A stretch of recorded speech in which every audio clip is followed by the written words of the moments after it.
patología, así como el tratamiento. Vamos a ver algunas cuestiones especiales que también como residentes de medicina interna nos corresponde conocer para poder, entre ellos vamos a ver el estado de integridad del enfermo y vamos a ver también el abordaje del hipotiroidismo en la paciente embarazada de una forma breve, cómo se diagnostica, cómo es que tenemos que tratarlo. Vamos a ver en esta presentación la definición. La definición es muy homogénea en general, realmente ya para estas alturas de la década ya están más unificados los criterios de las sociedades. Vamos a ver epidemiología, su etiología, qué enfermedades se asocian, cuál es su presentación clínica de una forma breve. Nos vamos a enfocar más en estos puntos que son el diagnóstico, las indicaciones para el tratamiento, cómo se va a dar el tratamiento y cuáles son las metas que tenemos que ver. Y finalmente vamos a ver las situaciones especiales. Bueno, la definición del hipotiroidismo lo dividen tanto las guías europeas como la guía americana, y la guía aquí mexicana pues se basa más que nada en la guía americana. Podemos dividirlo en dos cuestiones principalmente, que es el hipotiroidismo subclínico y es el hipotiroidismo clínico. Subclínico lo definen como cuando se encuentra una TSH sérica arriba del límite superior en referencia de la normalidad, que esto se tiene que acompañar de una T4 normal, es T4 libre. Y el hipotiroidismo clínico, que es aquel que se define con una TSH sérica mayor a 10 y que además de esto tenga una T4 libre menor a la normal. Refiere ahí la guía del consenso de la ATA y la ASA, que para determinar este diagnóstico necesitamos que nuestro paciente tenga una función tiroidea estable por algunas semanas. Esto es que uno de estos ejemplos más importantes que vamos a ver en el contexto de nuestros pacientes, que el paciente no haya tenido una enfermedad crítica reciente o que no tenga una enfermedad crítica en curso, porque esto va a alterar de diferente forma el eje hipotálamo hipófisis tiroides. Además de enfermedades críticas, vamos a ver más adelante qué otras cuestiones pueden alterarnos los valores de TSH de laboratorio. Respecto a la epidemiología de este padecimiento, aquí en el país, tanto el libro del Dorantes, la epidemiología que toman en el año 2016 es de la guía de la ATA, así que básicamente es la misma, que es del 2012, y la guía de práctica clínica hace referencia a la misma. Entonces, variaba mucho a principios de la década porque los estudios tenían puntos de corte diferentes, se tenía que determinar un punto de corte de qué es una cifra de TSH normal en una persona promedio. Para esto, Estados Unidos hace unos estudios que es el NHANES, que el 3 lo hicieron desde el 1988 a 1994, que lo que hacían era con unas clínicas móviles, iban por todo el país, prácticamente revisando poblaciones no seleccionadas de gente, las medían, las pesaban, les hacían estudios como electrocardiograma, estudios de laboratorio, espirometría, veían qué medicamentos estaban tomando, qué tipo de alimentación tenían, qué tipo de actividad física. Y en base a este estudio se han hecho muchos análisis prospectivos. Uno de esos que se hizo, se revisaron las cifras de TSH en la población, tomaron un punto de corte de 4.5 y encontraron que la prevalencia en la población general de hipotiroidismo subclínico era del 4.3% y con una TSH arriba de 10 era de 0.3%. Esto lo tomaron personas que se referían que no estaban en tratamiento con hormona tiroidea, que no tenían antecedente de tratamiento para la glándula tiroides, ya sea de ablación con yodo, radiación en la región del cuello, y pues estos son los puntos de corte que dieron. Posteriormente se hizo un estudio que es el Colorado Thyroid Disease Prevalence, donde se encontró igual pues, una prevalencia del clínico parecido, y el subclínico aquí podemos ver que está casi al doble, pero esto es porque este estudio se hizo en una feria de salud, o sea, era gente que ya iba por algo interesada, ya sea médicos o pacientes de algunas otras enfermedades. Entonces se observó una prevalencia del subclínico más elevada. En el estudio Framingham no se hizo sobre el subclínico, se hizo nomás del hipotiroidismo clínico y encontramos, bueno, tomaron un punto de corte de arriba de 10, se encontró que arriba de los 60 años las mujeres en un 5.9% tenían esta cifra y los hombres en un 2.3%. Y de toda esta población seleccionada, el 39% tenían una T4 subnormal. O sea que a pesar de que muchos de ellos no tenían síntomas, ya tenían un hipotiroidismo franco en desarrollo. Y finalmente, la encuesta de la British Wickham también utilizó un punto de corte de 10 y se encontró una prevalencia similar al estudio Framingham. Pues, por lo general, este tipo de estudios, sobre todo el NHANES, se usa o se revisó población de los Estados Unidos que la dividieron en grupos de no latinos blancos, no latinos negros y pues los latinoamericanos o mexicoamericanos. Y aquí lo que llama mucho la atención, que eso se aplica para nuestra población, es que se ve que a partir de cierta edad, que es a partir de los 40 años, la cifra de TSH va aumentando. Sobre todo encontraban ellos que el grupo que tenía su percentil 97 mayor a la TSH era una de 7 ya en los ancianos alrededor de la novena década de la vida que tenían antecedentes de ser mexicanos.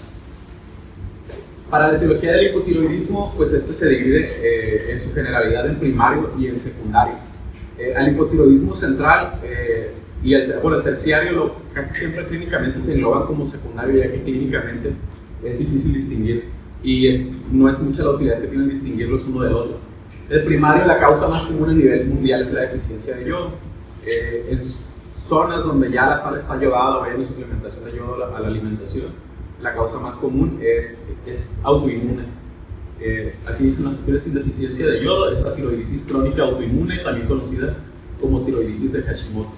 Esta, por lo general, es más común en mujeres, es de 5 a 10 veces más común, y pues prácticamente todas las series que hacen estudio de esto encuentran una prevalencia similar, de 5 a 10 veces más alta en mujeres. De todos estos pacientes que tienen enfermedad tiroidea autoinmune y que no tienen hipotiroidismo clínico como tal desarrollado, se han hecho varios estudios. Uno de estos, por ejemplo, es este que hizo Vanderpool. Encuentran que hay una alta incidencia, una alta prevalencia, de anticuerpos antitiroideos séricos que predicen la evolución del hipotiroidismo clínico como tal. La enfermedad tiroidea autoinmune como principal causa de hipotiroidismo en nuestra región incrementa con la edad, es más común en personas con otras enfermedades autoinmunes o que tengan familiares directos que tengan alguna de estas enfermedades. Estas personas pueden o no presentar bocio y se caracteriza este cuadro porque la tiroides tiene una infiltración con linfocitos T sensibilizados.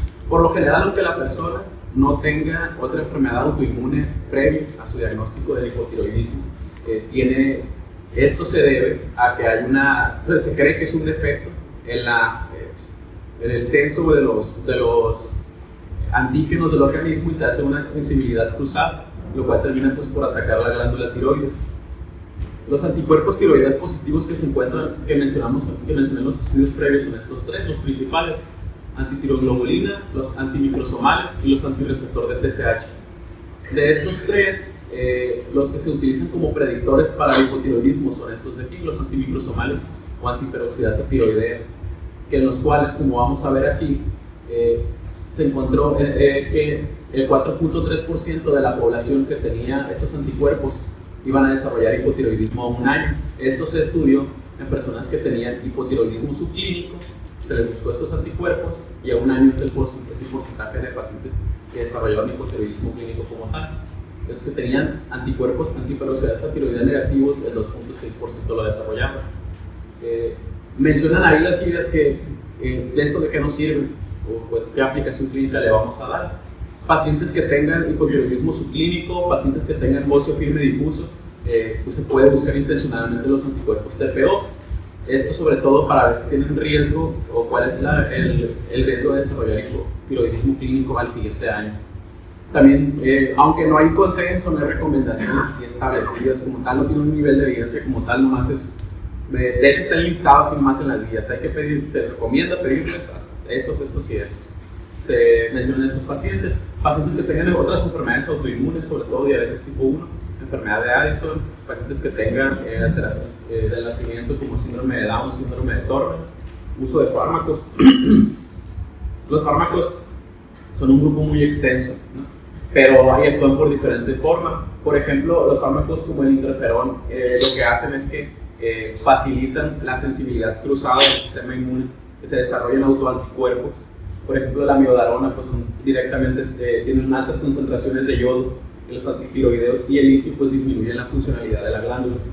Y pues las personas que aquí dudo mucho que exista la ingesta excesiva de algas, ingesta excesiva de yodo.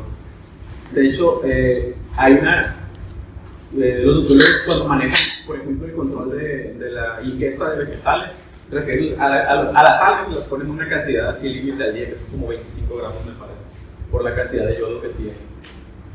Tenemos el hipotiroidismo secundario. Este pues va a estar dado principalmente por exposición a iodo radioactivo, que son los pacientes que previamente son hipertiroideos, se les hace la radioablación y pues desarrollan el hipotiroidismo clínico. En los pacientes con tratamiento quirúrgico para el hipertiroidismo, en cáncer tiroideo o en enfermedad tiroidea nodular benigna. En estos pacientes que tienen un bocio multinodular, es poco probable que sea debido a una tiroiditis de Hashimoto, ¿no? Son estos pacientes a los que se debe de hacer una investigación más que nada en búsqueda de patología neoplásica, ya sea realizar primero un ultrasonido y hacerles biopsia por aspiración y obviamente referidos al servicio de endocrinología. Estos pacientes, el bocio de la enfermedad tiroidea autoinmune por lo general es un bocio difuso. La exposición a radiación para neoplasias malignas, ya sea de cabeza y cuello, principalmente en los pacientes tratados para linfoma, y los uso de inhibidores de la tirosina, estos también producen aumento de la sensibilización cruzada del sistema inmune con los antígenos de la tiroides. Tenemos el hipotiroidismo central. Este se debe a una producción insuficiente de TSH bioactiva. Puede encontrarse normal o levemente elevada, incluso muy elevada, en el caso de que haya tumoraciones, pero es una TSH que no tiene actividad biológica. Como vemos, las causas son los tumores hipotalámicos, que aquí puede entrar el craneofaringioma también, las enfermedades inflamatorias como infiltrativas, como la hipofisitis linfocítica o granulomatosis, el síndrome de Zika y los antecedentes quirúrgicos o de radiación al hipotálamo. Tenemos el hipotiroidismo consultivo y el hipotiroidismo periférico, que son formas ya poco comunes. El consultivo es una condición rara que sobre todo mencionan las 10 aparece en pacientes que tienen antecedentes de mangiomas. Esto produce una degradación acelerada de la T4 y la T3. Y el hipotiroidismo periférico es una resistencia generalizada a las hormonas tiroideas, y esta está dada por una mutación que codifica a la fracción beta del receptor de la hormona tiroidea.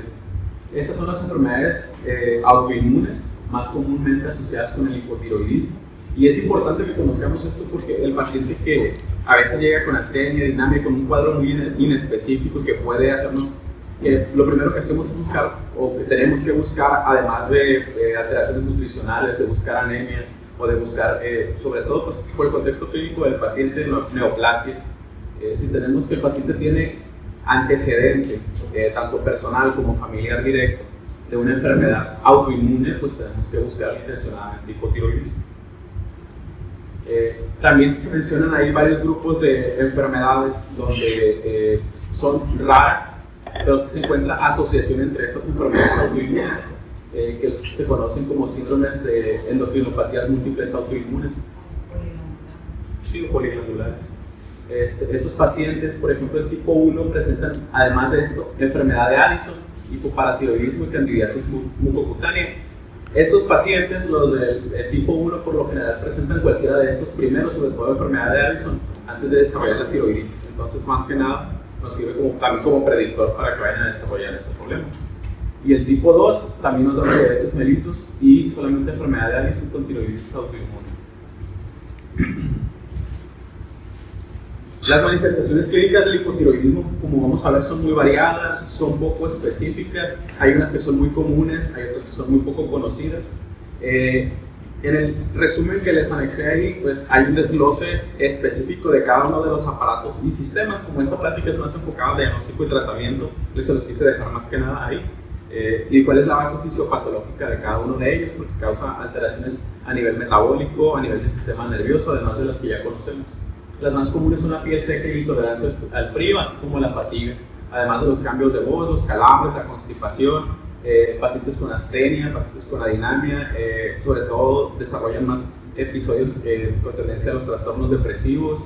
Los pacientes que ya tienen antecedentes de trastornos psiquiátricos como las crisis de ansiedad sufren un aumento de los episodios, y ya síndromes más poco comunes o padecimientos o a veces más que poco comunes, no los asociamos tanto, son la apnea obstructiva del sueño. Igual, un paciente que ya tiene diagnóstico de apnea obstructiva del sueño, cuando está descontrolado, va a haber un aumento de los episodios, un síndrome de túnel del carpo, hiperplasia hipofisaria e hiponatremia, que sobre todo la hiponatremia crónica ya es un indicador de gravedad del paciente hipotiroideo. Antes de que existieran las pruebas de laboratorio, la TSH, las mediciones de T4 directas de libre y la total, se utilizaban hallazgos clínicos en el paciente para determinar o para ver si tenía sospecha de que si era hipotiroideo o no. Esto era que, por ejemplo, tenía disminución de la frecuencia cardíaca cuando el paciente estaba dormido, empezaban con hipercolesterolemia, tenían alteraciones del patrón del sueño, y había elevación en las mujeres, alteraciones del ciclo menstrual y elevación de enzimas hepáticas o de la CK y la CKMB. Y antes de que existiera el tratamiento, los métodos estos diagnósticos, pacientes que tenían un cuadro clínico altamente sugestivo les iniciaban la levotiroxina. Y antes de la levotiroxina pues había otros tipos de preparados, como usaban glándula de tiroides disecada, que todavía se utiliza en algunos centros más que nada para investigación. Entonces, con base en esto, pues podemos ver que una de las respuestas que vamos a tener en un paciente antes de que le hagamos un control laboratorial de ver si la dosis que tiene es adecuada o se está respondiendo, pues es que el paciente va a empezar a tener normalización de estos parámetros que ya les mencioné. Bueno, vamos a ver los métodos que tenemos para diagnosticar al hipotiroidismo. De todos los métodos que tenemos, es importante que, aunque nosotros no somos laboratoristas, aunque hay unos compañeros que pues son químicos laboratoristas, nuestro ejercer es en la clínica, tenemos que entender que hay diferentes tipos de estudios o de formas de hacer los estudios, porque esto sí puede tener repercusión clínica, dependiendo del tipo de estudio. Como vamos a ver en este cuadro ahorita, hay unos que salen con diferentes alterados, que salen con falsos positivos o falsos negativos, dependiendo del estado del paciente. Bueno, vamos a ver de la regreso. Por ejemplo, tenemos que para medir la T4 inicialmente solo existía esta forma, que es una estimación de la fracción libre. Medían la T4 total y mediante esta fórmula se calcula la T4 libre. Por ejemplo, esto tiene que salir normal en el embarazo. Aunque esté baja, esta puede salir normal, ya que en el embarazo hay alteración de las proteínas que fijan a la T4. De la T4 que circula en el organismo, el 99.97% se encuentra fijada a proteínas plasmáticas. Entonces, todo lo que nos altere las proteínas en el organismo, lo que nos altere los niveles de proteínas, por ejemplo, estados como el embarazo, nos van a hacer que estos estudios puedan salir alterados. Estas principales proteínas son la globulina fijadora de T4, que es la principal, es más del 90% de la T4 se transporta con esta, y ya hay menos fracción en la prealbúmina fijadora de T4 y la albúmina. Tenemos entonces que podemos medir la T4 de forma normal y de forma libre, y la libre tiene el índice, que es un cálculo, y el inmunoensayo, que es una medición directa. Estas son las dos formas directas, que los dos se llaman inmunoensayo directo, y pues tiene diferentes formas de medirse. Uno es con separación física, lo que hacen ahí es que separan como si estuvieran dializando el líquido, y el otro es que usan anticuerpos de forma directa. Y por ejemplo, en este estudio salen los valores disminuidos en comparación con los valores de referencia en pacientes no embarazadas. Ahorita vamos a ver cómo vamos a realizar o qué es lo que se recomienda hacer en la paciente embarazada para evitar tener falsos negativos por las implicaciones que puede tener esto. Finalmente, ¿de qué nos va a servir medir la T4 libre? El medir el nivel de T4 libre menciona la guía de la Asociación Americana de Tiroides, que sirve para, como tal, establecer el diagnóstico de hipotiroidismo. La TSH es un método, aunque al principio lo establece como un método de diagnóstico para confirmar el diagnóstico como tal, son los niveles de T4. ¿Por qué? Porque hay pacientes, por ejemplo, en el hipotiroidismo primario, la TSH pues sí va a estar elevada, pero en el central puede estar normal o disminuida. También en pacientes, por ejemplo, que son tratados con radioablación con yodo o con radiación directa de la glándula tiroides, la TSH va a permanecer baja por muchas semanas o por muchos meses, aunque le estemos dando tratamiento con la levotiroxina y la sustitución esté siendo la adecuada. Por ejemplo, en esos pacientes se sugiere llevar el control del paciente con la T4 libre. Y en el embarazo se va a preferir la medición del T4 total sobre la T4 libre, porque la libre puede dar mediciones falsamente bajas. ¿Cuál es la utilidad clínica ahora de la TSH? Que este es el principal método de tamizaje para disfunción tiroidea, para el seguimiento con el paciente con reemplazo tiroideo o con tratamiento con levotiroxina, y para evaluar a los pacientes con tratamiento supresor en cáncer folicular tiroideo. También otra cosa que es muy importante, que a mí me llamó mucho la atención, que también depende mucho en qué condiciones vamos a tomar la muestra para el laboratorio de la TSH. No solamente importa aquí el ayuno, también importa, sobre todo en los pacientes con hipotiroidismo central, que se le tiene que decir al paciente que no debe de tomar su medicamento antes de que se le haga el estudio, porque esto incluso En algunas series se ha visto que puede elevar hasta en 40% los valores séricos y eso no nos va a servir de nada.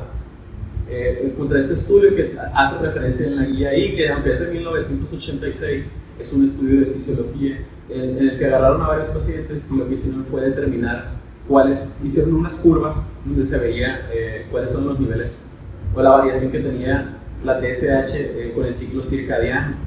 Se encontró que los niveles más bajos, que son aquí, se encontraban por la tarde, a mediados o finalizar la tarde, que aquí por ejemplo marca que son las 5 de la tarde. Y los más altos estaban ya para cuando el paciente iba a tomar el sueño, iba a dormir. Como podemos ver, pues es una variabilidad bastante importante, por eso la relevancia de tomar el estudio por la mañana en ayuno. Y esto también llevó más tarde a toda la revolución que se hizo de cómo se tenía que tomar el medicamento, porque aunque ahorita nosotros creemos que está muy establecido, ahorita también lo vamos a ver más adelante, no está muy claro cuál es exactamente la mejor forma de tomar la levotiroxina, que obviamente sin los alimentos, pero a qué hora del día, ahorita lo vamos a ver. También para los límites superiores de TSH, pues había mucha discordancia.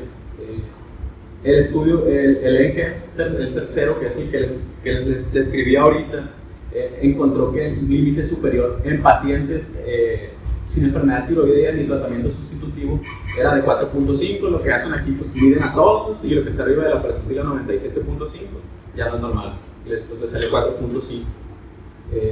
Posteriormente, como les digo, se han hecho varios análisis con esta encuesta nacional estadounidense. Se agarró una población de referencia, que pacientes que no tuvieron enfermedad tiroidea, pero que además no tuvieran anticuerpos antitiroideos, no estuvieran embarazados, no tuvieran tratamientos hormonales, que no estuvieran tratados con litio, y salió un valor de referencia más bajo. Entonces, esto abrió la puerta para que se dudara sobre realmente cuáles eran los valores normales en un paciente. Por ejemplo, esta es la Sociedad Nacional Americana de Bioquímicos Laboratoristas, y igual ellos agarraron población general, TSH, y a ellos les salió este valor arriba del 97, del 2.5, perdón, de TSH. Y posteriormente se hizo un estudio, el Hanford Thyroid Disease, salió que igual pacientes sin evidencia de enfermedad tiroidea, y a estos, además de esto, los revisaron con ultrasonido, entonces salió en 4.10. ¿Cuál es la conclusión que se llega a esto? Ustedes van a darse cuenta, varía mucho, como les mencionaba. Aquí, por ejemplo, los pacientes, todos estos ensayos se encontró que los pacientes después de los 39 años empezaban a elevar los niveles de TSH, por lo general de 0.1 a 0.3 miliunidades cada 10 años, y esto nos va a alterar los niveles basales. En el estudio de la encuesta nacional estadounidense, como les digo, encontraron que en pacientes mayores de 80 años, el 23.9% tiene una prevalencia de TSH de 2.5 4.5, y no necesariamente se van a ver beneficiados por el tratamiento con levotiroxina. Hay unos grupos especiales, como por ejemplo los pacientes que tienen enfermedad cardiovascular, que hay varios estudios ahí que se han hecho específicamente para buscar que se disminuya el riesgo de muerte por enfermedad cardiovascular, no tanto como para hacer sustitución tiroidea. Y después de los 80 años, más del 12% de los pacientes tienen TSH mayor de 4.5, entonces pues no podemos utilizar tan a la ligera el punto de corte como para tratar a todos los que tengan arriba de esta cifra. Y en el embarazo, por ejemplo, aquí la guía de ATA, en el Manual Mexicano de Nutrición vienen límites inferiores también, pero menciona que en el embarazo en el primer trimestre es de 2 a 2.5, límite superior normal de TSH, segundo trimestre de 3 y tercero de 3.5, y que a estas pacientes sí hay que tratarlas. Incluso son pacientes, no son hipotiroideas o ya eran hipotiroideas, y hay que estarles ajustando la dosis porque, como vamos a ver, aumenta el riesgo de parto prematuro, de preeclampsia, como lo mencionaba yo, Daniel. Y hay escenarios especiales que debemos de tomar en cuenta al momento de realizar un perfil tiroideo a nuestros pacientes. Por ejemplo, paciente crítico, paciente que está en tratamiento con glucocorticoides, pacientes que tienen infusiones de dopamina, pacientes que tienen, por ejemplo, incluso neumonías, infartos, agudizaciones de su falla cardíaca, enfermedad renal crónica agudizada. No todos los pacientes, no es regla, pero muchos de ellos van a presentarse con disminución de la TSH, y la T4 va a estar por debajo de lo normal también, y la TSH por lo general se va incluso abajo de 0.1. A estos pacientes, pues obviamente no hay que tratarlos, apenas que a excepción de escenarios especiales, que sean pacientes hipotiroideos y que haya evidencia previa de que pues estaban en mal control. Y estos pacientes también se ha observado que al recuperarse van a elevar la TSH, incluso se pone arriba de 10 sin ser hipotiroideos, pero por lo general no se va a ir más allá de 20. Ya pues si se va más arriba de 20, tendremos que protocolizar posteriormente al paciente porque probablemente sea hipotiroideo. ¿Qué otras causas tenemos? El uso de octrótide también puede alterar, también puede alterar los niveles de TSH. El uso de bexaroteno, que este es un quimioterapéutico que se utiliza en linfomas cutáneos. Y la anorexia nerviosa, que ahorita lo vamos a ver, donde coexisten niveles bajos de TSH y T4 y va a simular el estado de un paciente crítico. ¿Qué causas aumentan la TSH? Adenomas hipofisarios no funcionantes, estos pueden tener de 6 hasta 7 y secretan formas no funcionantes. La resistencia a las hormonas tiroideas, que es el hipotiroidismo periférico, la presencia de anticuerpos heterófilos, como el factor reumatoide, y la insuficiencia suprarrenal. Y ya que usamos los glucocorticoides en estos pacientes, se van a revertir los niveles de TSH. Eso es lo que les mencionaba en un principio, que previo al obtenimiento de los exámenes bioquímicos, pues los médicos se tenían que basar en la clínica del paciente, que era el estándar de oro era la tasa metabólica basal. Que pues esta tasa metabólica le va a afectar muchísimas cosas, enfermedades agudas, la fiebre, el embarazo, cáncer, acromegalia, hipogonadismo, inanición, exposición a temperaturas extremas. Pero a nosotros nos puede ayudar a determinar para sospechar en los pacientes. Afortunadamente pues ya tenemos cómo diagnosticarlos. Otra cosa que se sabe es hipercolesterolemia, elevación de LDL y por ejemplo en estos pacientes, si no se estudian adecuadamente, les pueden estar dando estatinas y van a tener un pobre control o un muy mal control y empezamos a subir la dosis, cambiamos a una, empezamos a hacer combinaciones, queremos revisar la bibliografía más reciente y nunca pensamos que el paciente pueda ser hipotiroideo como tal. También hay retraso en la fase de relajación de los reflejos, de estiramiento muscular, en el que más se nota es en el reflejo aquileo, y hay un aumento de las enzimas cardíacas.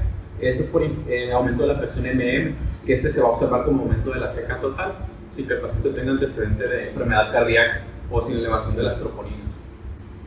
También tampoco, pues no hay un consenso así, más bien es un consenso, ¿no? Si hay un consenso, no hay una evidencia así como tal fija de a quiénes hacerles tamizaje, pero el grupo de ATA y AS pues, hacen cierto tipo de recomendaciones y estas, pues, aquí está la comparación de qué recomendaciones se hacen dependiendo del colegio que las hace. Son muy variables, por ejemplo, incluso el Royal College de Londres dice que pues, está injustificada el tamizaje de la población adulta, a menos que sean sintomáticos, pero pues también tenemos que ver que son pacientes muy diferentes a los que nosotros tenemos. Igual, pues por todas las causas que pueden producir falsos positivos y negativos, pues no podemos andar haciendo tamizaje a toda la gente. Por ejemplo, incluso la ATA sugiere que a todas las mujeres y a los hombres mayores de 35 años, cada 5 años se les haga tamizaje con TSH. Y pues los otros ya son variados, por ejemplo, aquí, incluso la ASA ellos mismos dicen, me da mucha risa porque es su guía, son parte de la guía y ellos nomás ponen las sugerencias de pacientes mayores. Incluso ellos mismos hacen la crítica de que no tienen un corte de edad ahí, sobre todo las mujeres, pero pues igual no creo que manda más acá la clínica en el paciente o una enfermedad que no podamos controlar y no sepamos qué se le está causando al paciente. En grupos especiales, pues pacientes que tengan enfermedades autoinmunes, como ya lo hemos estado mencionando, anemia perniciosa, diabetes tipo 1, pacientes que tengan enfermedad tiroidea autoinmune ya previa, pacientes que tengan enfermedades psiquiátricas o los que no tengan antecedentes pero estén tratados con litio, con amiodarona, todos estos pacientes que podemos producir una tirotoxicosis secundaria también. Para el tratamiento, pues no todos los pacientes se van a tratar. El consenso general es tratar a los pacientes que tengan hipotiroidismo primario, que tengan clínica con una TSH mayor de 10. Algunos pacientes de este grupo también, sobre todo los pacientes que estén francamente con clínica. Y con las pacientes embarazadas, ahorita vamos a ver también los puntos de corte que tenemos aquí en el manual mexicano, sobre todo mayor a 2.5.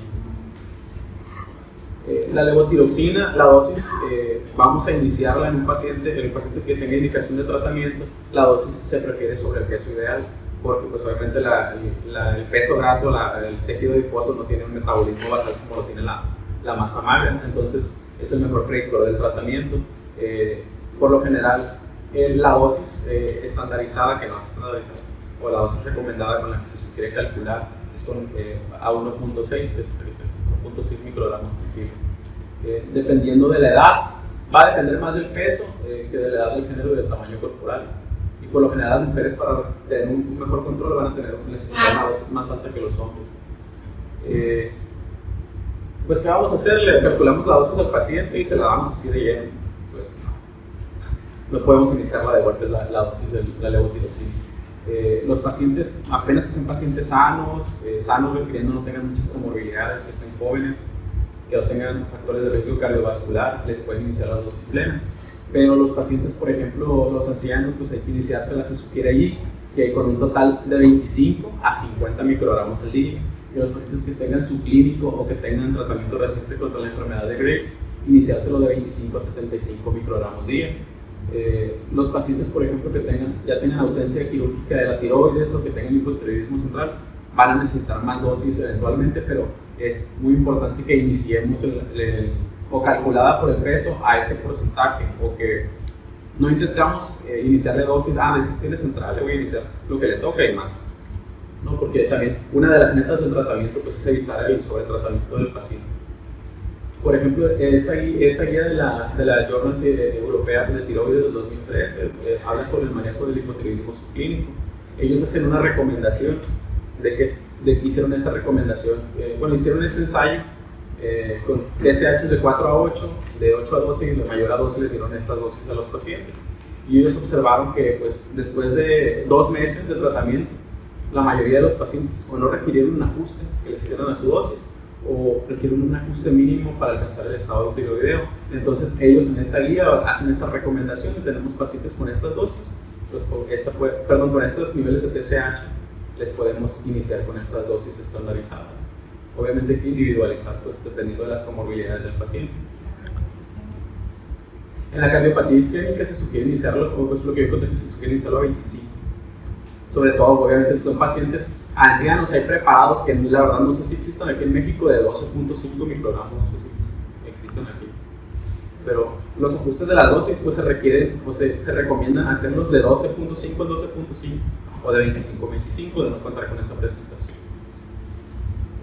Esto es lo que les comentaba de la toma de la dosis. Igual hay muchos estudios, estos dos son un ejemplo nomás, que buscaban ver en qué pacientes había un mejor control dependiendo de cómo se tomaba la dosis de la levotiroxina, a qué hora del día y pues cuál era la dosis. Más que nada aquí se estudió cuándo se iba a tomar la dosis. Por ejemplo, este estudio demostró que la dosis, si se tomaba 30 minutos antes del desayuno, no era tan efectiva como si el paciente la tomaba 4 horas después de la última comida. Pero pues también hay que ver el contexto del paciente. Si es un paciente ya de edad avanzada, cena a las 7 y se duerme a las 8, no le voy a pedir que se esté despierto hasta las 11 para que se pueda tomar la dosis. Otro estudio, que es este de acá, del 2009, demostró que tomarla 60 minutos antes del desayuno es mejor que tomarla 2 horas después de la última comida, y a su vez es mejor que tomarla 20 minutos antes del desayuno. Si se fijan, aunque este de aquí dice que es mejor tomarla 1 hora antes del desayuno, no hicieron la comparación con este. Entonces lo que dice la guía aquí es que ningún estudio hasta la fecha establece si es mejor tomarla 60 minutos antes del desayuno o 30 minutos antes. Entonces la recomendación que hace ahí es que sugerir al paciente tomar la dosis de 60 a 30 minutos antes del desayuno. La levotiroxina, la biodisponibilidad, esto lo consideré importante, sobre todo por los pacientes que tenemos, aunque aquí no hay preparados intravenosos en México, no sé si haya llegado, según yo no. De la levotiroxina ingerida vía oral se absorbe el 70%. Entonces, por ejemplo, si a un paciente se le administra el preparado intravenoso, pues la dosis tiene que calcular a un 70% de la habitual. Y hace la recomendación, la guía mexicana, de que los pacientes, por ejemplo, que estén alimentados por zona nasogástrica, hay que triturar la pastilla, así como lo hacen aquí los enfermeros, y mezclarla con agua corriente al menos de 30 minutos antes de la alimentación y de otros medicamentos. Sobre todo que, por ejemplo, los pacientes que están tomando inhibidores de bomba de protones. Aquí les agregué, no vamos a ver toda la lista aquí en la clase, pero les agregué en la presentación agentes, todo lo que condiciona alteraciones o impacto en el tratamiento y en la interpretación de las pruebas, ya que, por ejemplo, hay fármacos que disminuyen la absorción de la levotiroxina. Por ejemplo, aquí tenemos importantes el ciprofloxacino, los bifosfonatos, el sucralfato, el tipo de dieta, por ejemplo, si ingiere con los alimentos, la toma de café, dieta alta en fibra. Todas estas cosas van a disminuir los multivitamínicos, ya que, por ejemplo, muchos pacientes por la mañana se los toman. Todo este tipo de medicamentos inhibidores de la bomba de protones disminuyen la absorción de de la levotiroxina. Por ejemplo, van a tener efectos sobre la glándula, todos estos, sobre la secreción, aquí litio, yodo, miodarona, inductores de tiroiditis, incluso interfieren estos en el desarrollo de la enfermedad de Graves. A final de cuentas, todo esto va a tener como consecuencia final pues, que tengamos estudios de laboratorio que no van a ser fiables o pacientes que estén tomando la levotiroxina y no se esté absorbiendo adecuadamente la dosis. Por ejemplo, los pacientes que toman fenitoína, carbamazepina, aumenta la depuración y por lo tanto va a disminuir la dosis efectiva en el paciente. Sertralina, quetiapina, o que afecta al metabolismo periférico. Esto es que producen resistencia periférica. Por ejemplo, los glucocorticoides, la miodarona, los betabloqueadores. Si se fijan, son fármacos que utilizamos de forma muy común. El ajuste de la dosis de levotiroxina al paciente que le vamos a dar seguimiento se recomienda que sea guiado por la TSH y que este seguimiento sea dependiendo sea de 4 a cada 8 semanas o dependiendo de qué tan descontrolado esté el paciente. Un paciente también que está con una TSH muy elevada se puede hacer el control incluso semanal. El incremento o disminución de la dosis que se recomienda es de 12.5 a 25 microgramos al día. También se recomienda, aunque no se cambie la dosis, hacer control cuando, por ejemplo, se cambia el tipo de preparación, o sea que se cambia el tipo de fármaco o la marca incluso. ¿Cuáles son las metas de tratamiento? Alcanzar valores normales de TSH, de 0.45 a 4.2. Y en el embarazo, esto marca aquí la guía mexicana, que tenemos que también cuidar los límites inferiores, que van a ser de 0.1 a 2.5 en el primer trimestre, de 0.2 a 3 en el segundo y de 0.3 a 3 en el tercero. Y en el hipotiroidismo central no nos vamos a basar en la TSH, vamos a esperar normalizar los valores de referencia de la T4 libre, dependiendo del laboratorio que estemos utilizando. Respecto al embarazo, por ejemplo, en el caso de las pacientes que ya son hipotiroideas, por regla casi siempre van a requerir de un aumento de la dosis. Estas pacientes, aunque dice la guía que se pueden revisar cada 4 semanas, tienen que tener una revisión obligatoria entre la semana 26 y la 32. Además de esto, pues también, por ejemplo, cuando son pacientes que tienen muchos años con el hipotiroidismo, se puede hacer incluso la revisión cada 2 semanas o cada semana. La dosis de la paciente va a aumentar a lo largo de todo el embarazo, por lo general de 25 a 50% de su basal. Y las guías hacen referencia a que la indicación es de una vez interrumpido el embarazo, o sea que ya tuvo el parto la paciente o perdió el producto, hay que regresar la dosis a la basal que tenía. ¿Qué pasa con el hipotiroidismo no tratado? Aumenta la incidencia de abortos, de parto prematuro y pretérmino, de hipertensión materna y preeclampsia, hemorragia posparto y de bajo peso al nacimiento. Y otro escenario especial que tenemos es el estado de tiroideo enfermo. Este es un estado de adaptación crónica. Es un paciente que pues, va a presentar niveles elevados, puede presentar niveles elevados de otras hormonas y no de TSH, o niveles muy reducidos de T4. Y no por lo tanto no por eso se tiene que tratar. Incluso pacientes que tienen neumonía, inanición, por ejemplo los pacientes con anorexia nerviosa, pacientes sépticos, pacientes con cirugía de revascularización coronaria, infartados, insuficiencia cardíaca, cetoacidosis, lesiones cerebrales, cáncer, VIH, todos estos pacientes pueden presentar un estado de tiroideo enfermo y en ellos no está indicado su tratamiento. Aquí hay un aumento de la T3 reversa con una TSH normal y por lo general una disminución de la T4, sobre todo si la duración del padecimiento es muy larga. Estos pacientes, pues para hacer un diagnóstico diferencial con el hipotiroidismo, les podemos pedir cortisol sérico y en ellos por el estado de estrés crónico va a estar elevado el cortisol. El hipotiroidismo por lo general se va a encontrar disminuido o normal. Y aquí el tratamiento, pues va a ser el tratamiento de la enfermedad de fondo, no tenemos que darle sustitución con hormona tiroidea. Pues en resumen de lo importante del manejo y del diagnóstico del hipotiroidismo, que el diagnóstico pues, general o por lo general se hace con una TSH de mayor de 10.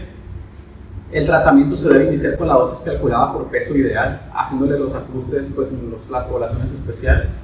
Evitar el sobretratamiento es una de las metas del tratamiento del hipotiroidismo, porque a veces pues, le iniciamos la dosis de plena o incluso con la dosis calculada por su peso ideal. Nos va a llegar la paciente con una TSH de 1, de 2, menos de 0.1, con una T4 libre muy elevada. Y hay que evitar el sobretratamiento porque también pues, exponemos al paciente sobre todo a que haga trastornos de la conducción o arritmias letales. Verificar la adecuada toma del tratamiento por parte del paciente, que aunque esto es muy difícil, obviamente no vamos a estar enfrente de él. Sí, con cada consulta. La primera consulta, enseñarle cómo lo debe de hacer. después de darle la explicación, pedirle que él repita la explicación, porque a veces parece o creemos, o ellos creen que entendieron, entonces asegurarnos, porque esta es una de las partes más importantes del tratamiento. Pueden tomarse la dosis, si la toman mal, pues no van a tener el control adecuado. Identificar las metas de TSH de la paciente embarazada y el tipo de ensayo de laboratorio que se realiza por los falsos negativos que salen, que les hemos mencionado. E identificar las situaciones especiales para evitar tratar pacientes que no deben de ser tratados con sustitución tiroidea y esperamos a hacerles un adecuado protocolo. Bueno, por parte del tema eso sería todo. Si tengan algún comentario, observación, antes de que hagamos la cápsula cultural, o la vemos después. De una vez. Bueno, esta persona que está aquí es un físico mexicano, se llama Miguel Alcubierre Moya. Él tiene actualmente 55 años, es físico teórico que estudió en la Facultad de Ciencias de la UNAM y actualmente es director del Instituto de Ciencias Nucleares. Ya tiene como 8 años en el puesto y lo volvieron a reelegir. Porque esta persona, ¿qué cosas importantes ha hecho, además de todo el aporte académico que tiene ahí en la UNAM? Él desarrolló una teoría él era muy fanático, como Águila, como yo, de las películas de ciencia ficción en el espacio y de la astrofísica. Él diseñó una teoría, dice que alrededor del 96 estaba viendo la película de Star Trek y tuvo la idea de poder viajar a una velocidad más alta que la velocidad de la luz, que la película le llaman UG-Watt, los viajes Watt. Él desarrolló una fórmula física que permitía hacer que un cuerpo avanzara más rápido que la velocidad de la luz, distorsionando el espacio a su alrededor. Esto, en simples palabras, es como agarrar un objeto y moverlo en lugar de que el objeto se mueva. Entonces, su fórmula matemática y matemáticamente le era posible realizarlo o desarrollarlo. Sin embargo, pues el nivel de energía requerido para mover un átomo era más que la cantidad de energía que se encontraba en el universo completo. Posteriormente, un grupo de físicos rusos tomó su proyecto junto con la NASA y pues han ido haciendo modificaciones para disminuir la cantidad de energía que se requiere. Con esto, pues hay una película, incluso la de Interestelar, que ahí manejan cuando la gente se transporta y que ven que en la Tierra todos envejecen y ellos no. Aunque no es literalmente así, porque no es posible todavía, físicamente sí es lo que pasaría. Entonces, esto permitiría transportar seres humanos a lugares insospechados. Y físicamente es posible, nomás no tenemos la tecnología todavía. Entonces, hay un proyecto de la NASA, así como el que hay para 2030, poner a la humanidad en Marte. Para 2100 tener la tecnología necesaria para hacer transportar personas o materia más allá de la velocidad de la luz. Lo único que no es posible es viaje al pasado. Sería todo.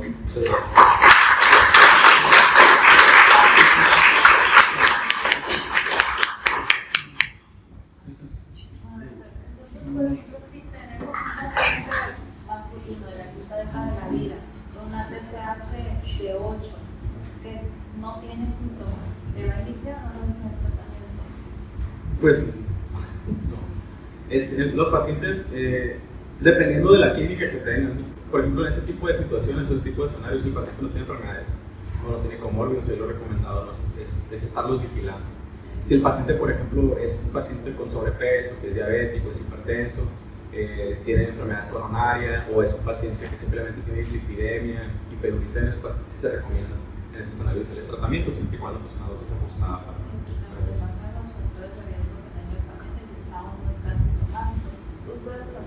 si tenemos una paciente embarazada que está en el tercer trimestre y tiene una TSH, un hipotiroidismo de origen central, le iniciaría tratamiento si la TSH está descontrolada, pero la T4 está normal.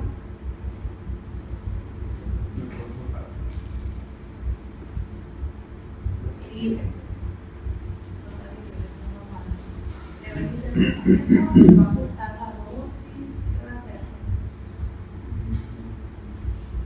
El deterioro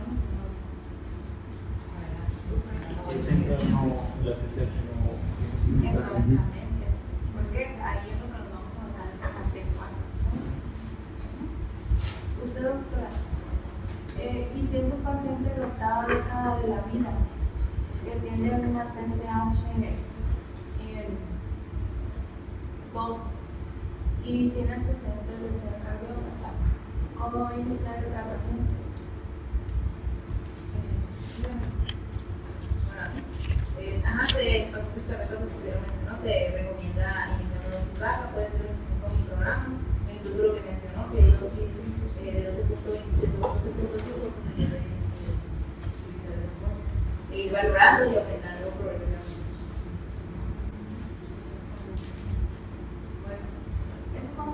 puntitos que debemos de tener muy en cuenta porque nos llevan los pacientes a la consulta y es lo que tenemos que valorar. O sea, le iniciamos, no le hicimos tratamiento, le ajustamos, no le ajustamos la dosis dependiendo del contexto del paciente. O sea, si es un paciente, si es un adulto mayor, si es una embarazada, si el hipotiroidismo es de origen central, si es un clínico. Entonces son los puntos así como relevantes que nos tienen que quedar claros.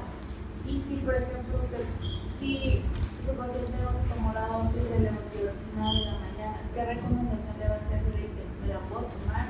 ¿Cómo le hago? Si se me pasó la dosis, ¿qué recomendación le va a dar? Se la tiene que tomar. La recomendación ahí es que si ya se le pasó en la mañana, ya desayunó y todo. Que se espere después de los alimentos, de 2 a 4 horas, que es lo que va a mejorar obviamente lo ideal ahí que sería que se la tome después de la cena, pero por ejemplo si ese paciente la está tomando en la mañana todos los días, pues, se van a solapar las dosis, ¿no? Ahí lo recomendado es esperarse de 2 a 4 horas después de la cena. Sí, usted se la puede tomar.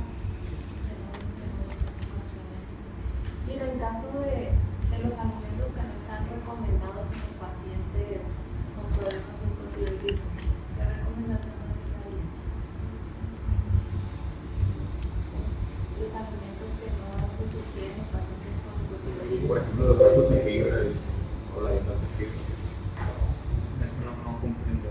Sí, o sea, hay alimentos que tienen ciertas restricciones en los pacientes que tienen problemas de hipotiroidismo. Como la soya. Ajá, exactamente. Pues sí, pues, lo más importante o más común e importante es eso, que la soya disminuye en gran cantidad la absorción del levotiroxina. También las dietas altas en fibra como tal disminuye la absorción del medicamento. Sí, esas son pequeñas recomendaciones, pero que se tienen que estar rápidamente porque muchas veces no las tenemos en cuenta y a veces la forma en cómo se están tomando el medicamento o están consumiendo alimentos que realmente están disminuyendo la absorción y todo eso pues nos va a modificar a lo mejor los valores. ¿Algún otro comentario que tengan? ¿Alguna aportación? Entonces nada más tómense 3 minutos para explicarle a los pacientes, porque el 90% de ellos nos dicen es que nunca me explicaron, nosotros lo sabemos, pero ellos no. Que la tableta es en ayuno mínimo 30 minutos con agua, porque como me dicen para evitar, si yo tengo gastritis me la tomo con un vaso de leche, me la tomo todos los días con agua, sobre nuestra explicación clara, y dejarles una dosis que sea fácil para ellos, quizás 3 cuartos o una tableta y hacerles fracciones muy grandes es más complicado para ellos, pero la biología tiene la facilidad de que podemos juntar la dosis semanal y administrarla de lunes a viernes, pues una tableta si quieren, y sábado y domingo media tableta, que sea más fácil para el paciente la dosificación, ¿no? Sobre todo cuando estamos aquí en el medio privado hay hasta levotiroxina de 88, así microgramos, así muy nice, pero aquí no hacemos de 100 microgramos, ¿no? Entonces, tomarse esos 3 minutos para explicarle al paciente cómo lo tiene que hacer correctamente y también explicarle qué pasa si se le olvidó tomar la dosis, ¿no? Bueno, yo creo que no existe controversia con respecto a analizarlo también como levotiroxina, ¿no? La TSH mayor de 10, independientemente si tiene síntomas o no presentes, obviamente ya tiene que iniciar levotiroxina. ¿A cuánta dosis se la va a iniciar? Pues dependiendo de la comodidad del paciente. Si está bien, probablemente voy a tener mejor, más atención a revisar la dosis de los medicamentos, ya sea los síntomas, como mencionaste. También es bien importante, por ejemplo, los pacientes que tienen TSH elevada, por el libre normal, pues obviamente saben que es un clínico, ¿no? Hay que depender del nivel de TSH, lo que está elevado es cuando no hay tratamiento. También valorando los síntomas clínicos, ¿no? Ahí en este contexto es bien importante solicitar los anticuerpos antiperoxidasa, como lo mencionaste, ¿no? El inicio, porque la importancia de la regla es lo que quienes van a progresar a un hipotiroidismo y cuánto tiempo le van a dar tratamiento con la hipotiroidismo.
presentaciones, una que era de caja y una que era de bote.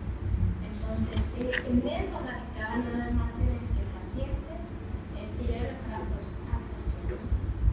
Creo que la de caja era la que era mejor que la de bote. Entonces, ella siempre ponía sus notas que le dieran ese tipo de presentación, porque el otro no funcionaba con los pacientes. No eran las 5 tabletas de esa cosa hospitalizada incluso para poder saber por qué el paciente no se controlaba. Pero esa era el problema, ¿no? La levotiroxina de una presentación era la de caja mejor que la otra. Entonces también ese tipo de cositas hay que tenerlas en cuenta. ¿Algo más? Yo te quiero felicitar por tu presentación. Pues la de siempre, ¿no? De que tenías un buen tema y todo. Me gustó que presentaste varios estudios y que en esos estudios, o sea, presentaste cómo eran las gráficas y todo. Me gustó que incluiste lo del embarazo, lo de estado tiroideo, que es bien común, ¿no? Que de repente le pides el perfil tiroideo al paciente súper tronado, que tiene que 2 semanas empezando, es súper raro, pues no tiene mucha implicación. Lo que yo sí les quisiera comentar, aparte de todos los comentarios que ya han hecho mis compañeros, es que no hay que ver el tiroidismo como si fuera una entidad per se, ¿sale? Siempre que tengamos un paciente con hipotiroidismo, hay que preguntar al paciente por qué lo tiene. Ahí les va. Si nuestro paciente tuvo una neoplasia de tiroides y le quitaron la tiroides, uno se puede quedar con la falsa idea de que tiene los niveles de TSH en 3, que está bien controlado. Y, por ejemplo, si llega nuestro paciente con la TSH muy bajita, le decimos, le voy a renunciar a la tiroxina. No sé si me estoy dando a entender. Aquí la cuestión es que si los pacientes tienen antecedente de cáncer de tiroides, tiene que estar bien suprimida la TSH, ¿no? Incluso menor de 0.1. Entonces, tomarnos ese tiempo de porque tiene hipotiroidismo, si fue por Hashimoto, por todo bien, ¿no? Entonces, siempre preguntar si hubo antecedente de neoplasia, eso es bien importante. Y lo de la insuficiencia suprarrenal que comentaste, bien importante también. Si nuestro paciente tiene insuficiencia suprarrenal, obviamente nos va a salir la TSH hasta abajo. No hay que tratarla, primero le damos un glucocorticoides, de hecho, eso se nos preguntan en el examen departamental tipo 40 en esta zona de BR2. Y pues nada, muy padre tu presentación.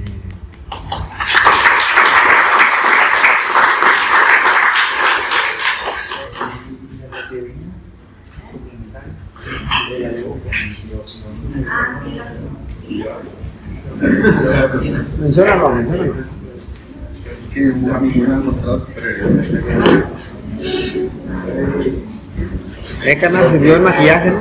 ¿Sirvió el maquillaje? ¿Sirvió el maquillaje? No, se te quedó. Es del bueno. Del bueno, del traje del paso.